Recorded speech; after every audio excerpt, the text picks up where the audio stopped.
Hello guys, my name is Dr. Nadeem Khan.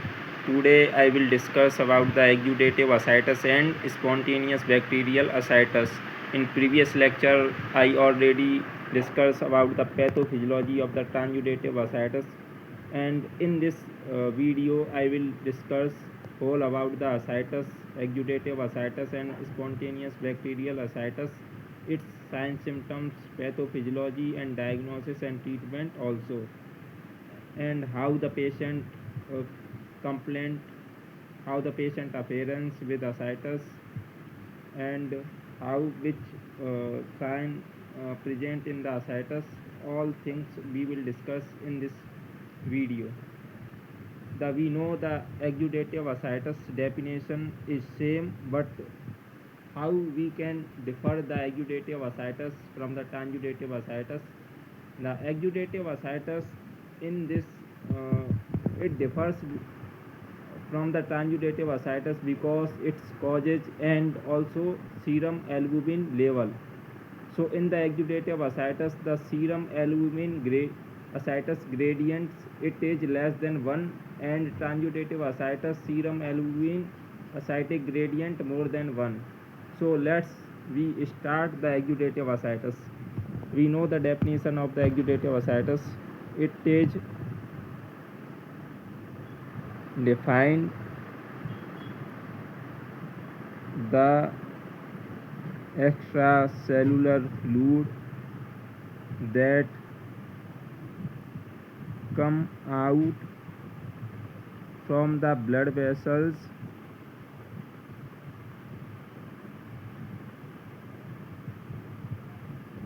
to peritoneal cavity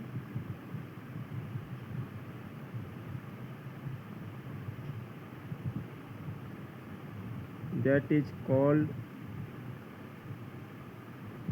ascites.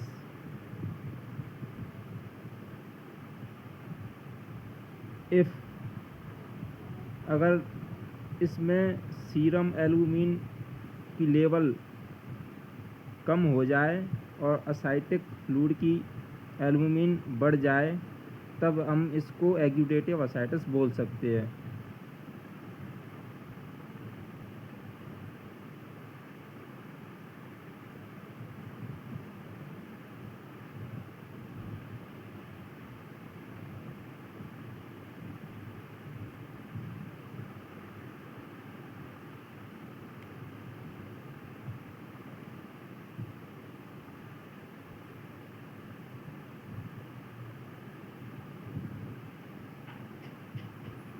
अब हम इसको एक्यूडेटिव ascites बोल सकते हैं अगर इसमें सीरम एल्बुमिन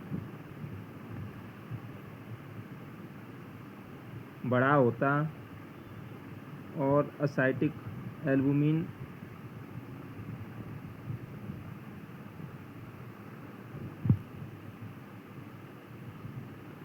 कम होता, तब हम इसको ट्रांजुडेटिव ascites बोल सकते थे.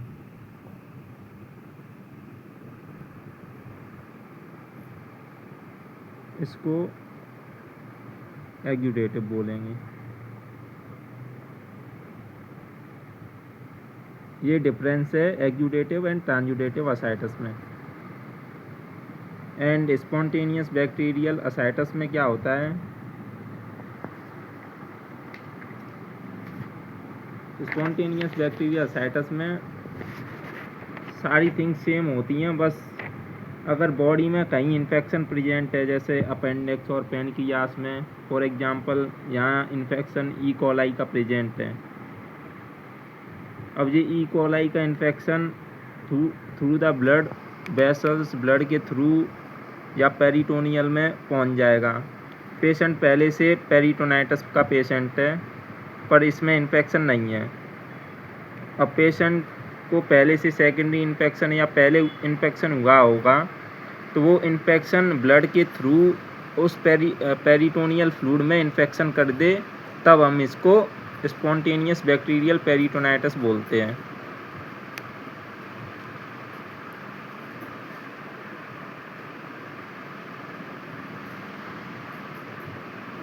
स्पॉन्टेनियस बैक्टीरियल ascites बोलते हैं.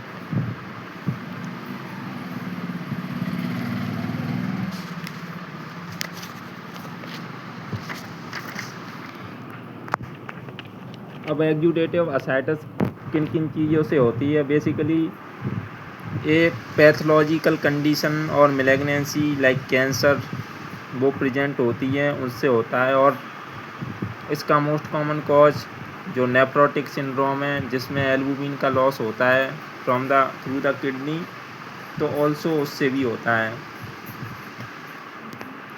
For example it is our kidney.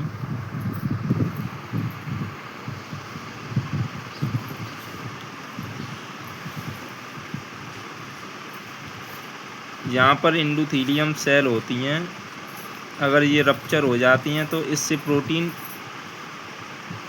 Discharge होती है, जिसको हम एल्बुमिन बोलते हैं। बेसिकली जो हमारी बॉडी में प्रोटीन है उन पे भी नेगेटिव चार्ज होता है, और जो एंडोथेलियम सेल होती हैं उन पे भी नेगेटिव चार्ज होता है। बट ये रप्चर तब ये दोनों नेगेटिव है, तो ये इसको पुश करेगा, ये इसको पुश करेगा, तो इससे ये ब्लड यूरिन में नहीं आती। बट जब ये रप्चर हो जाती हैं तब ये यूरिन के थ्रू निकलती हैं।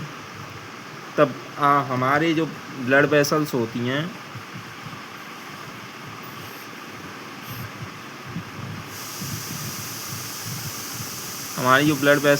हैं उनका जो ऑनकोटिक प्रेशर होता है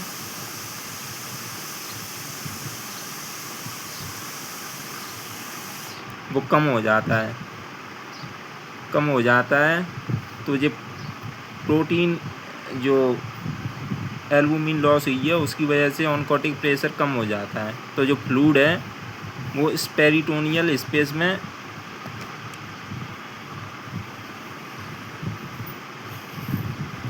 आना स्टार्ट कर देता है।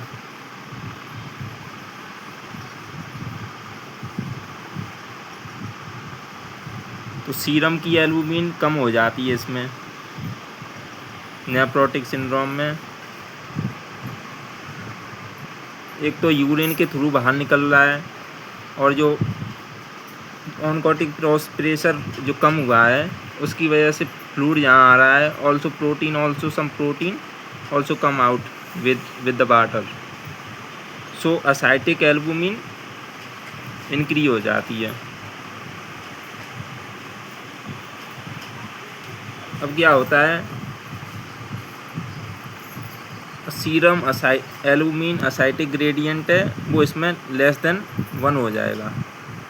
अब जो एग्यूडेटिव असाइटिस कर देगा। अब कॉजेज क्या कॉजेज है इसके? फर्स्ट जो कॉज है, most common cause nephrotic syndrome.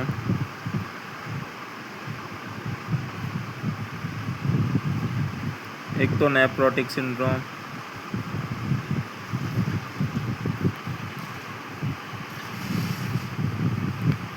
Also जो बॉडी के अंदर मैलिग्नेंसी प्रेजेंट है, जैसे cancer, ovarian cancer,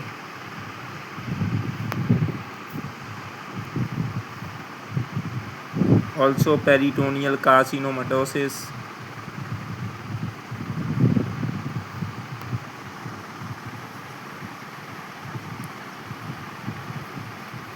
also chronic pancreatitis.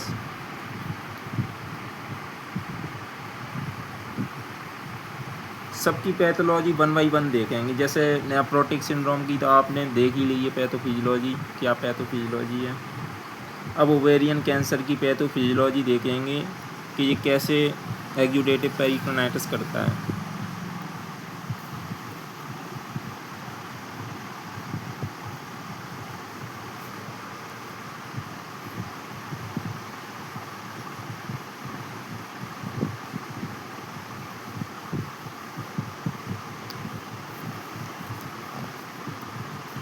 जो ओवेरियन कैंसर होता है इसमें बहुत सी मैलिग्नेंट सेल होती हैं, जैसे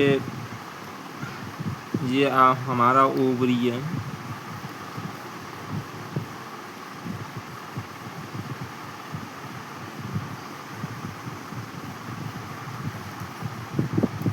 इसमें बहुत सी मैलिग्नेंट सेल होती हैं, बहुत सी।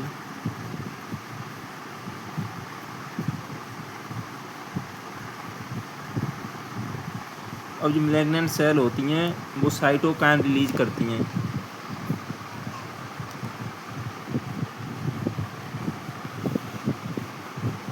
अब ये साइटोकाइंस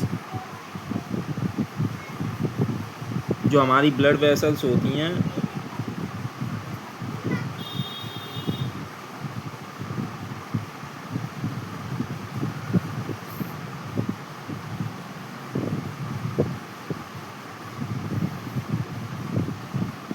थोड़ा बड़ा कर देती है।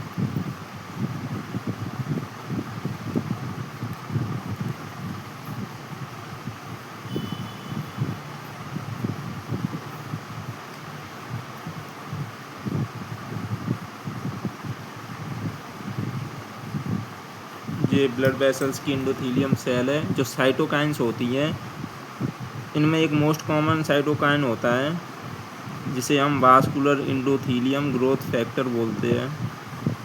ये जब आता है तो इनका बीच का गैप थोड़ा बढ़ जाता है। जब ये बढ़ता है तो इसमें से जो फ्लूइड होता है वो पेरिटोनियल कैविटी में आना स्टार्ट कर देता है।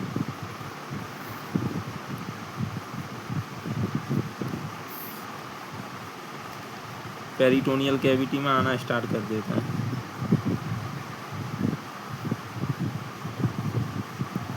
इसके साथ थोड़ी थोड़ी प्रोटीन भी आती हैं, तो इसमें भी सेम असाइटिक एल्बुमिन की प्रोटीन बढ़ जाएंगी, सीरम की कम हो जाएगी। तो ये एक्यूडेटिव असाइटस करता है। ऑल्सो सेम पैथोफिजियोलॉजी पेरिटोनियल कार्सिनोमेटोसिस की है, आप इससे मैच कर सकते हो।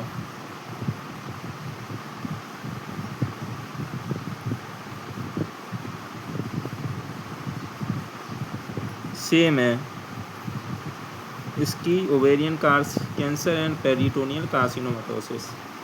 एंड अब हमारी बची क्रॉनिक पैनक्रियाटाइटिस।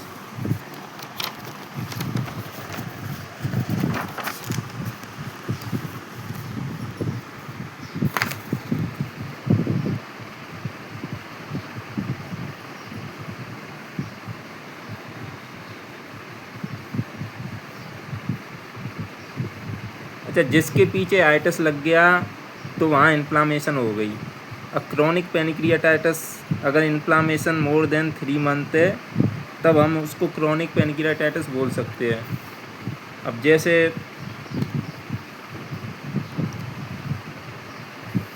ये हमारा पैनक्रियास है,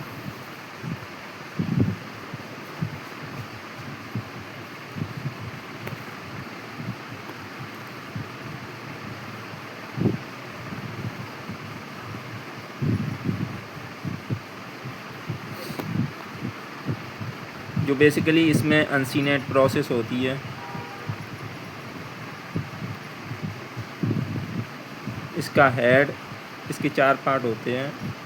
अनसीनेट प्रोसेस हेड का ही पार्ट है। ये नेक, body and tell.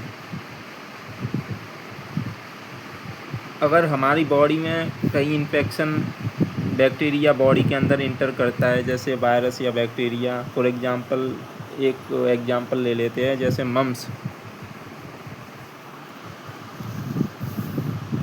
Mums through the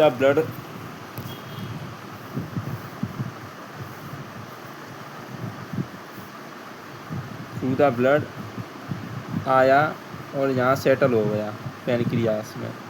अब धीरे धीरे यहाँ इन्फ्लामेशन करेगा, साइटोकाइंस रिलीज होंगे, तो धीरे धीरे यहाँ नेक्रोसिस होगा और ये एक सिस्ट बना लेगा,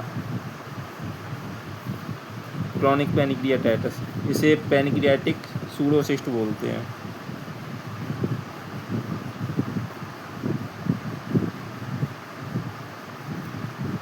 अब जब ये रप्चर होगी तो इसका फ्लूइड पेरिटोनियल कैविटी में आता है।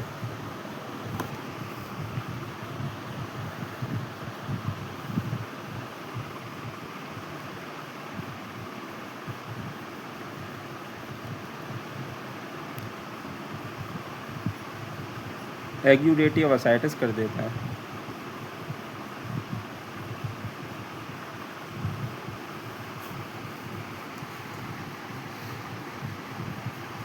हाँ, एक और बात,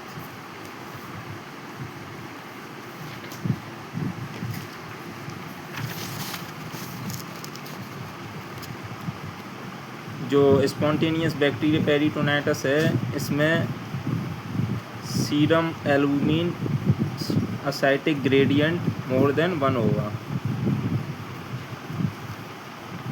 एंड अब इसके साइन सिम्टम, पहले हम सिम्टम देखते हैं।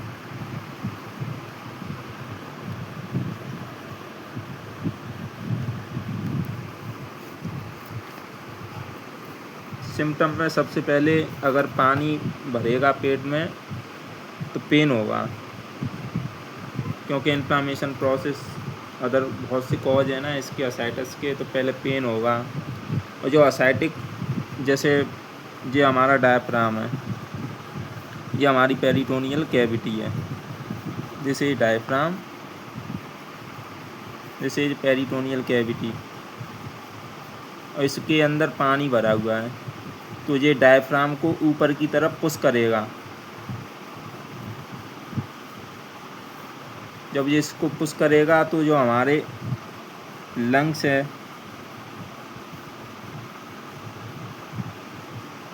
जो लंग्स है इनको कंप्रेस करेगा, तो पेशेंट को डिस्निया होगा, कफ भी होगा, और फीवर भी आ सकता है। फीवर क्यों आता है, कैसे आता है, वो चलो मैं आपको बता देता हूँ इस वीडियो में। जैसे कोई भी पैथोलॉजी है या कोई भी इन्फ्लामेशन है बॉडी के अंदर हुई है, उससे असाइटिस हुआ है, तो असाइटिस मतलब सेकेंडरी कॉज है। पहले तो कोई इन्फ्लामेशन या बैक्टीरिया इन्फेक्शन प्रेजेंट है, तो वो क्या करता है, फॉर एग्जांपल इन्फ्लामेशन या कोई कैंसर या बैक्टीरिया मान लो आप इसको, फॉर एग्जांपल बैक्टीरिया मान लिया, ये बैक्टीरिया क्या करेगा, इंटरल्यूकिन, ये बैक्टीरिया हमारे न्यूट्रोफिल जो 3 लो पे होता है, उससे इसको मारने के लिए बैक्टीरिया को आएगा, ये साइटोकाइन रिलीज करेगा, जो बैक्टीरिया को अट्रैक्ट करेगा, तब ये हमारा जो न्यूट्रोफिल है इंटरल्यूकिन 1 रिलीज करेगा, जो सीधा ब्रेन में जाएगा।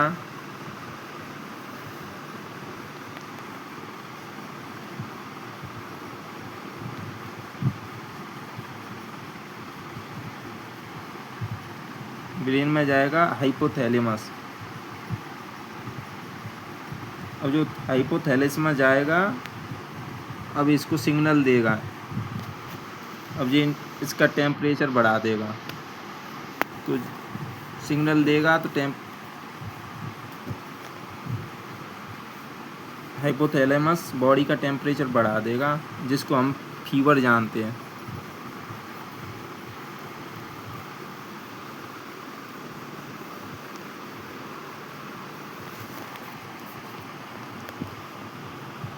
अब इसके साइन क्या होंगे,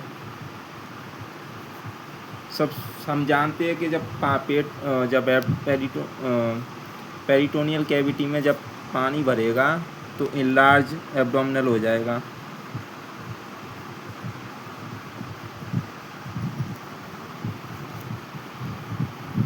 जब एंड डल साउंड सुनाई देगा, नॉर्मल साउंड टिम्पैनिक होता है पर इसमें डल।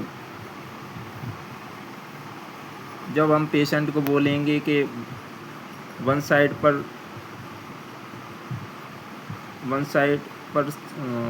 स्लीप करने को, तो वहाँ हम वन साइड पर जब हम उसको प्रेस करेंगे एब्डोमिनल को, तब उसको हमको वाटर साइन दिखाई देगा।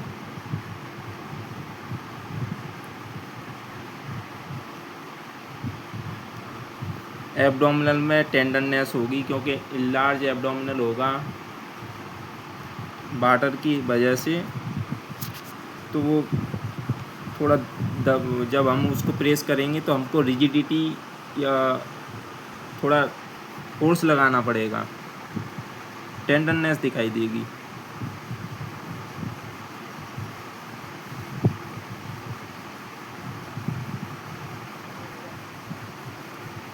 ये इसके साइन हो गए। अब इसका डायग्नोसिस।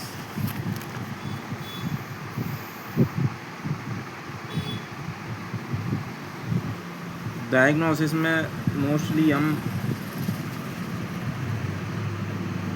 जनरल अपीयरेंस से भी देख सकते हैं, पेशेंट की हिस्ट्री से भी मालूम पड़ सकता है। जो रेडियोलॉजिकल इन्वेस्टिगेशन होते हैं उसमें हम सबसे पहले अल्ट्रासोनोग्राफी और सीटी स्कैन जब दोनों करते हैं इसमें तो एब्डोमिनल में ब्लैक दिखाई देता है, ब्लैक एरिया जो कि सारा वाटर होता है। तो अल्ट्रासोनोग्राफी के लिए भी आ सकती है, सीटी स्कैन दोनों। एंड ट्रीटमेंट में सबसे पहले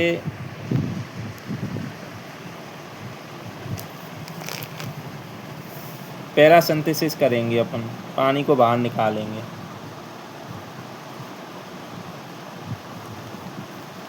इधर साफ नहीं आ रहा है इधर। ट्रीटमेंट में सबसे पहले पैरासिंथेसिस करेंगे, पानी को बाहर निकालेंगे।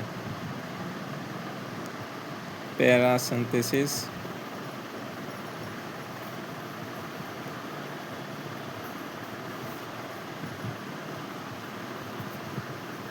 हम केवल पहले 2 लीटर ही निकालेंगे, 2 लीटर से ज़्यादा नहीं निकालेंगे। एंड पेशेंट को साथ में फ्यूरोसमाइड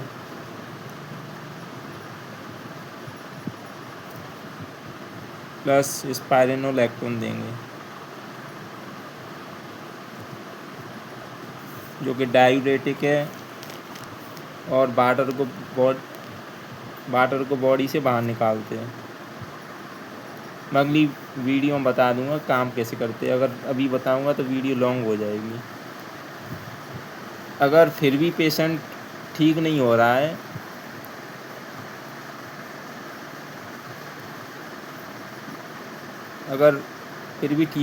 है देन अगेन गो फॉर पैरासिंथेसिस।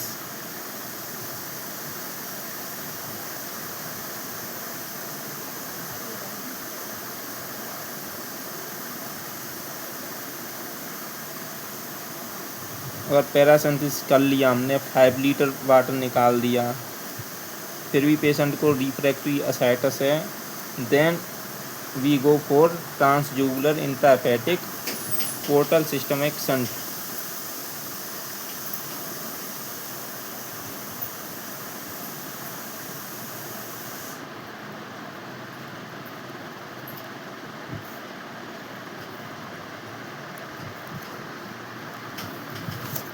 इसमें मैं आपको डायग्राम बना के बता देता हूँ। This is our liver.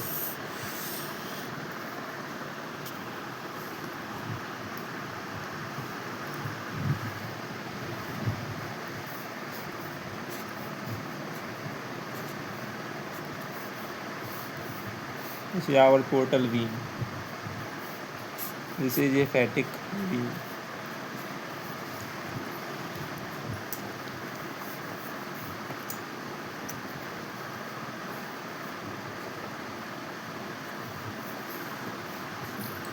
This is jugular vein.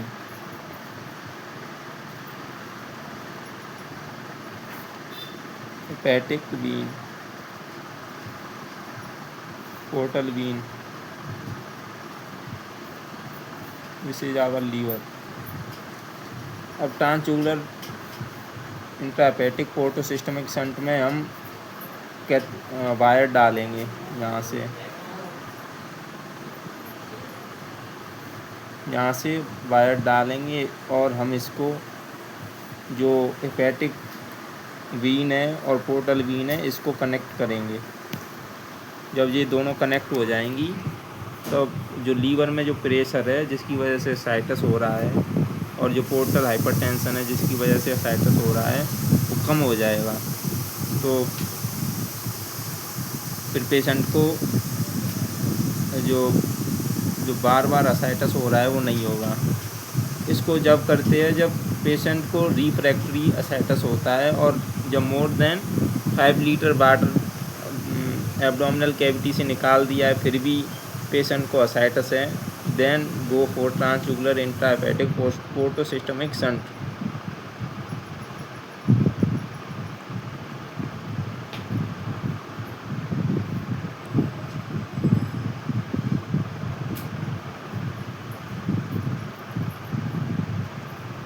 It is all about the ascites. The next video I will upload tomorrow. Thank you so much. Like, subscribe. Thank you so much.